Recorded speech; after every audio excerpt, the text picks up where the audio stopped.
Screen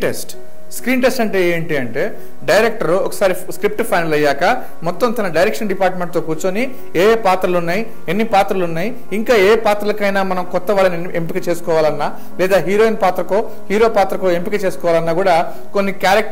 characterisation మొత్తం ఒక summary synopsis లాగా రాసి వాళ్ళని పర్టికులర్ రోల్కి ఒక డైలాగ్ ద్వారా లేదా వాళ్ళ బాడీ లాంగ్వేజ్ ద్వారా లేదా స్క్రీన్ టెస్ట్ ద్వారా వాళ్ళని సెలెక్ట్ చేయడం జరుగుతుంది. మేజర్గా స్క్రీన్ టెస్ట్కి వచ్చారంటే ఆల్మోస్ట్ ఒక సీనో ఒక డైలాగో ముందుగానే చూసుకుని వాళ్ళని ఇన్ ఫ్రంట్ ఆఫ్ కెమెరా ఈ పాత్రకు వాళ్ళు ఎలా న్యాయం చేకూరుస్తున్నారు, వాళ్ళ ఇమాజినేషన్ ఏంటి అనేది కూడా డైరెక్టర్ చెక్ చేసుకోవడానికి ఈ స్క్రీన్ టెస్ట్ ఉపయోగపడుతుంది. స్క్రీన్ టెస్ట్ అనగానే ఒక పాత్రని ఎంపిక చేసుకోవడానికి చేసే ప్రక్రియనే స్క్రీన్ టెస్ట్ అంటారనమాట.